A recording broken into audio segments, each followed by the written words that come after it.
Allô tout le monde, je m'appelle J. Je suis propriétaire du Centre animal Nouveau Départ, un refuge à Mirabel. Pour ceux qui ne connaissent pas, bienvenue. Puis, c'est ça. Ce serait difficile pour moi de faire une vidéo comme je vais faire aujourd'hui parce que on vit des choses au refuge qu'autant qui peuvent être incroyables, que je vais vous dire, quand on fait des admissions au refuge, puis que l'animal n'a pas de magie, qu'il n'y a pas d'avenir, que La transformation! on voit la transformation de cet animal-là, puis qu'il arrive à un point où il chaîne de l'intérieur puis de l'extérieur, puis qu'au bout du compte, cet animal-là est adopté puis qu'il vit un conte de fées incroyable. C'est beaucoup des montagnes russes. Puis j'ai toujours dit que j'étais très privilégiée avec mon équipe de vivre ça, de vivre ces moments incroyables-là. Puis le pourquoi que je suis un peu mal à l'aise de faire ce type de vidéo-là, c'est que là, le refuge, durant les derniers mois, ben c'est sûr qu'on avait beaucoup d'appels qui venaient de partout à travers le Québec, de situations d'animaux que il n'y avait pas de futur ailleurs. Puis que nous, on les a accueillis ici parce qu'on croyait en eux, parce que on pouvait juste pas les laisser comme ça, ou on pouvait juste pas arrêter leur vie parce que il y avait besoin de soins vétérinaires, parce que il y avait besoin d'encadrement. Puis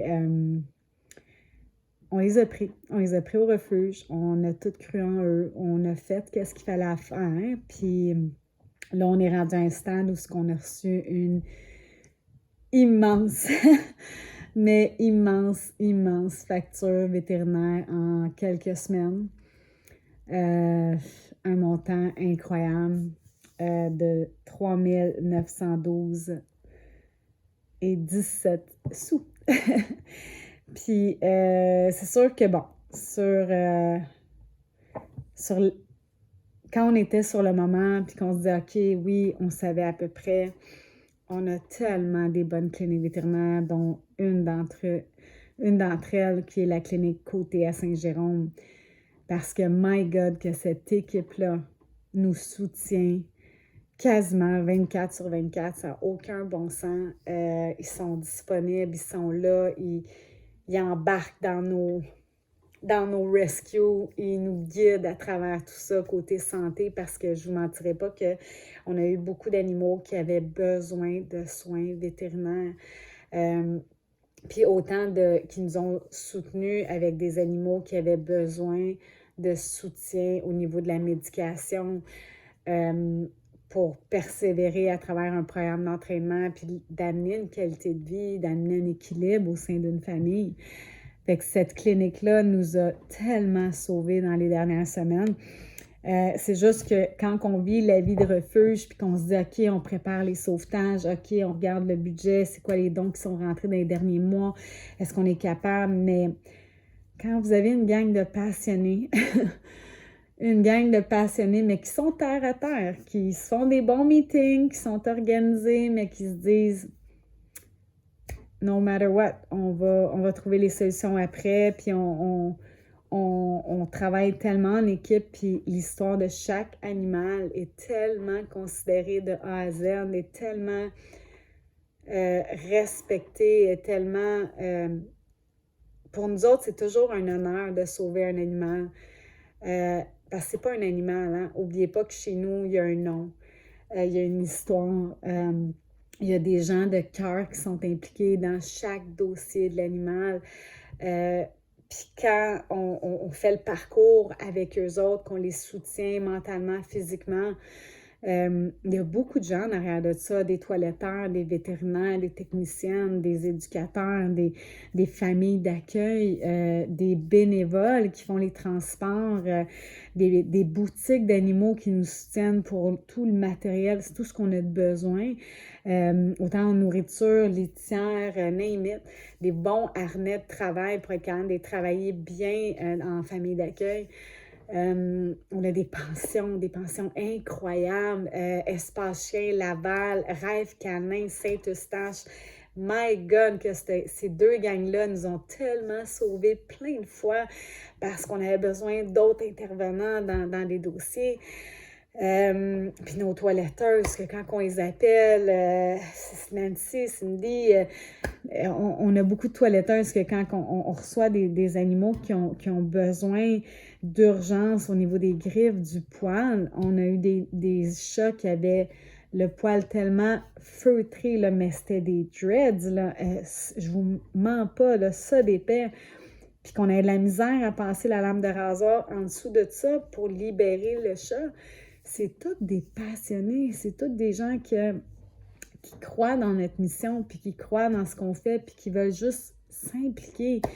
Fait que c'est pour ça que quand on est dans ce mouvement-là, qu'on se dit, OK, il y a une histoire, ça commence par un appel. Nous, on a été appelés au refuge parce que... À quoi on s'est fait appeler au refuge? Nous a contactés parce que... nous a contactés parce qu'ils m'ont contacté, puis là, quand elle nous a appelés, elle nous a contactés. Ouais. Leila, dans le fond, s'est fait appeler par une personne qui nous a appelés au refuge, dans le fond. Ça commence par un appel ici, dans nos bureaux, avec nos bénévoles. Ça commence par un appel, une histoire, un animal, un nom.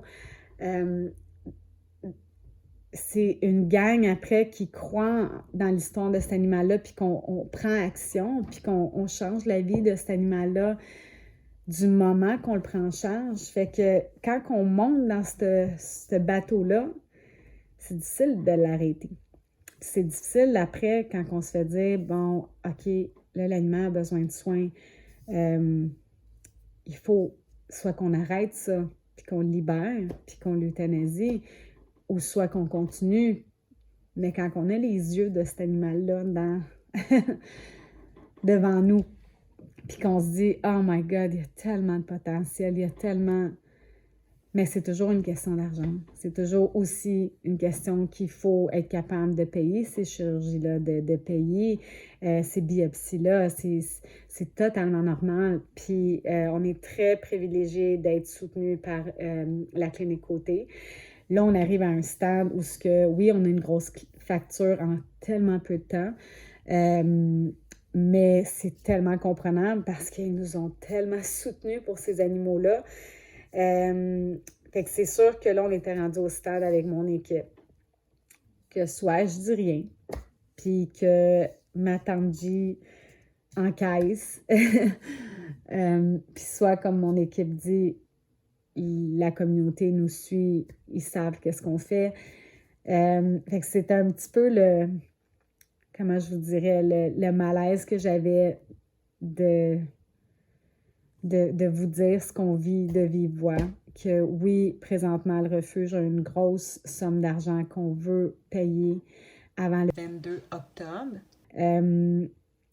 Puis ce qui est totalement normal. Puis en même temps, à force de parler avec mon équipe, on s'est dit, bon, on va vous le partager. Puis ceux et celles qui veulent nous aider, puis qui veulent nous aider à passer à travers cette épreuve-là. C'est des choses qui sont totalement normales. Puis qui veulent soit partager la vidéo, soit contribuer, nous aider. Écoutez, votre aide va être un cadeau pour nous autres. J'ai toujours resté positive, puis j'ai toujours dit à mon équipe qu'on travaille avec notre cœur. La vie va faire en sorte que il y a des portes qui vont s'ouvrir pour nous. J'y crois toujours. Puis je regrette pas. Je regrette pas les décisions qu'on a prises. Je regrette pas d'avoir rentré ces animaux-là dans des cliniques, à la clinique Côté. Parce que quand je me couche le soir, je sais qu'ils sont bien. Je sais que dans mon monde de licorne, ils sont bien. Ils ont reçu les soins qu'ils devaient. Après, c'est une question d'argent. L'argent se trouve. on travaille en équipe, puis je me dis, bon, on va vous faire une vidéo pour vous expliquer pourquoi on n'était pas beaucoup sur les réseaux dernièrement. Plus cet été, surtout cet été, parce que c'était fou la quantité de chatons qu'on a eu, des chatons qui sont tombés malades. On a eu beaucoup de rhinos. Donc ça, c'était sûr qu'on ne pouvait même pas stériliser ces chatons-là parce que tant que leur système immunitaire était tellement faible, il fallait vraiment les mettre, qu'ils retrouvent une santé. On a eu des histoires incroyables comme Dingo. Dingo, là, il faut que je vous parle. Dingo, c'est un épagnol qui est arrivé au refuge. Il a perdu sa maman. Sa maman est décédée. Puis la famille ne pouvait pas garder Dingo avec eux. Dingo, c'est quand même un épagnol âgé, senior. Il est arrivé ici vraiment mal en point. Il y avait des grosses infections de peau. Les yeux étaient infectés. Il y avait des gros cherry eyes au niveau de chaque œil.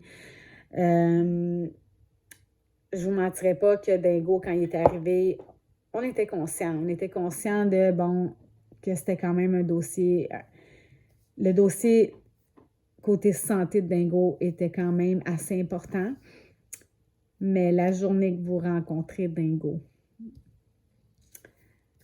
un être incroyable, un être, je peux même pas vous expliquer à quel point c'est un privilège de rencontrer Dingo. C'est un être sur 4 pattes. C'est comme un grand sage. C'est comme, vous avez un body à côté de vous, là, que quand ça va pas bien, puis Dingo vient à côté de vous, c'est comme si vous direz, sais-tu quoi? Tout va bien aller. C'est cette vibe-là que ce chien-là dégage malgré la souffrance qu'il y a au niveau de la peau, des oreilles, des yeux. C'est un chien qui faisait de l'embonpoint, donc il ne pouvait pas courir, il n'était pas bien dans sa peau. Mais, sais-tu quoi? Il va venir à côté de toi, puis il va te regarder avec une paix incroyable, avec une sérénité, avec que tout va bien aller. Tout va bien aller. Fais-toi-en pas, tout va bien aller. Ça, c'est Dingo. Donc, quand on a tous connu Dingo, puis qu'on voyait que les factures vétérinaires s'accumulaient, son infection date depuis tellement longtemps que la bactérie qu'il y a sur lui, on fait tout pour Dingo. Il y a des shampoings 2 fois par semaine, des shampoings vétérinaires avec des sprays qu'il faut mettre sur ses gales, partout sur son corps. On essaie de combattre cette bactérie-là en famille d'accueil avec Chantal, qui est incroyable. On essaie de la combattre depuis des mois. Puis elle persiste parce que ça fait longtemps qu'elle était sur lui. Ça fait longtemps que Dingo vit avec ça. Puis on lâche pas, puis on essaie des médicaments, puis ça marche pas, puis c'est quasiment on est en train de regarder même à changer de médication. Il y a les yeux aussi, il y avait récemment des otites, donc tout son système est déjà faible. Puis on essaie de sortir de tout ce qu'il vit présentement, puis c'est fou parce que on rencontre ce chien-là, puis on veut lui donner la lune tout de suite. Il la mérite tellement. Fait que quand on est face à des toutous comme ça, comme Dingo, puis que là, on regarde la vie, puis qu'on se dit, OK, c'est facile de dire au vétérinaire, regarde, on peut plus payer, puis on l'euthanasie. Mais on n'est pas capable. On n'est pas capable parce qu'on se dit, il y a toujours une solution quelque part. Au nombre de cerveaux qu'on est alentour de Dingo, même nos vêtres qui connaissent Dingo, puis comment c'est un amour, comment c'est un bon vivant sur 4 pattes. Puis c'est comme si lui, il passe, puis inquiétez-vous pas, tout est correct, ça va aller, c'est pas grave. Je vais faire une autre journée, puis il demande rien de plus qu'être avec du monde. C'est fou. Fait que c'est pour ça que je vous parle de Dingo. Mais Dingo, a été une histoire incroyable cet été qu'on devait beaucoup se tenir serré puis être à l'affût de tout. Je vous parle d'une histoire de notre beau Sultan. Sultan, que tout le monde a vu sur les réseaux. Quelle prestance de toutou-là. Cet immense... cet immense chien-là qui est sorti de nulle part dans notre vie parce qu'il a été abandonné, parce qu'il n'a pas été réclamé, puis parce que ce toutou-là avait le même style de vie que Dingo, la même personnalité de « sais-tu quoi? Les humains, ils sont plus là, mais j'aime tout le monde, je veux vivre pour vous autres, les humains. » Ça, là, c'est Sultan.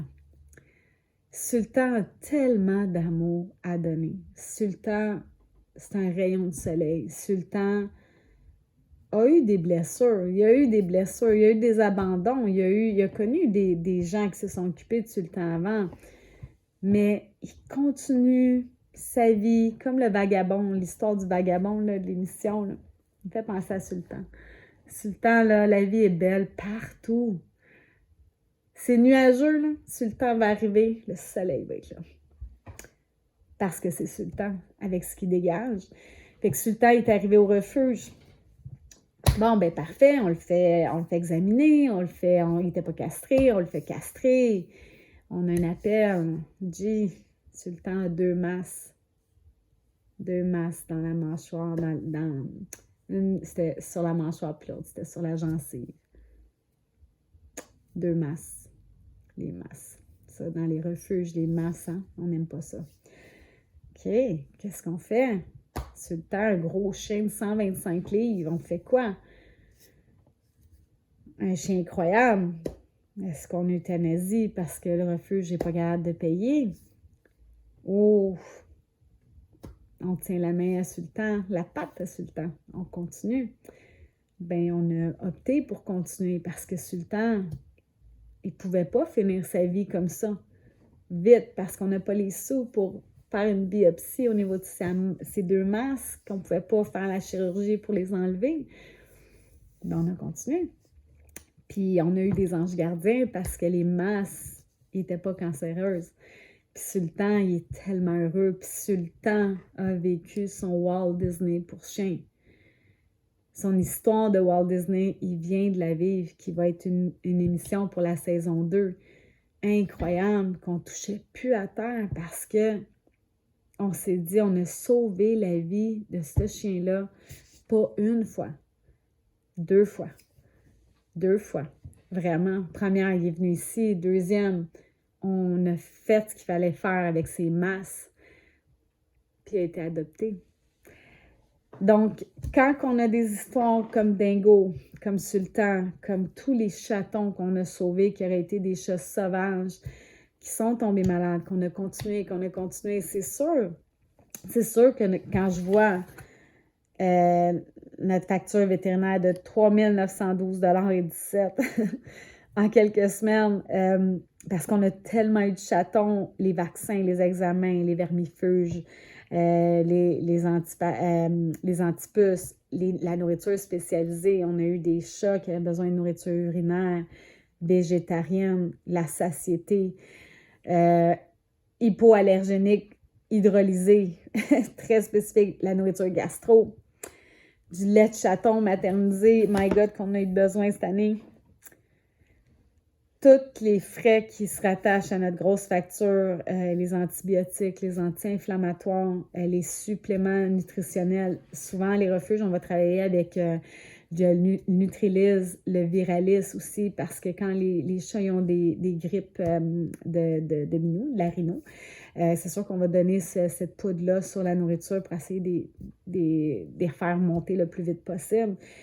Mais ce n'est pas des produits qui sont donnés non plus. On a eu beaucoup aussi des anti-inflammatoires au niveau des prises de sang, des chirurgies, juste les 2 masses qu'on a enlevées de Sultan, les biopsies, stérilisation. On a eu besoin d'anxiolytiques aussi pour certains chats qui étaient sauvages, que même nos programmes d'entraînement, c'était pas suffisant. On avait besoin d'un soutien vétérinaire, un soutien à ce niveau-là pour qu'on puisse faire la magie avec eux autres, puis qu'il y ait une ouverture côté mental. Mais je comprends. Je comprends tout ça, puis c'est totalement normal que maintenant on est rendu à un stade que il faut payer cette facture vétérinaire-là. Mais en même temps, c'est ça. Là, on est à l'évidence qu'on veut vous partager ce qu'on vit présentement au refuge. Puis si jamais il y en a d'entre vous que vous nous connaissez ou que vous êtes nouveau, vous venez d'apprendre qui qu'on est, écoutez, tous les dons à tous les niveaux, que ce soit 1 $, 2 $, ça va toujours être un immense cadeau pour nous autres parce que on veut apporter à la communauté, on veut sensibiliser les gens, on veut sauver ces animaux-là, on veut continuer à faire notre mission. Des fois, on est capable de se sentir bien, puis on fait des petites levées de fonds comme ça, puis ça va bien, mais des fois, on a besoin de vous autres. Fait que c'est pour ça que je fais appel à vous. Je parle au nom de toute mon équipe qui est en arrière de moi. On a décidé de faire une petite vidéo, de vous montrer un peu les dernières semaines. C'est le fun de voir en image, en vidéo aussi, qu'est-ce que je vous parle. C'est bien beau que je parle, mais de voir en image, vous allez vivre ça un petit peu avec nous autres. La clinique côté qui est incroyable, nous ont même offert que si jamais certains d'entre vous, vous voulez faire un don directement avec eux, c'est toujours faisable, puis on va vous laisser ça aussi par écrit à info@vétérinaire-côte. C'est OTE.ca. Juste d'écrire un petit courriel. Quelqu'un de là-bas va vous rappeler avec votre numéro de téléphone, votre nom. Quelqu'un de là-bas va vous rappeler puis va pouvoir passer votre don directement par téléphone.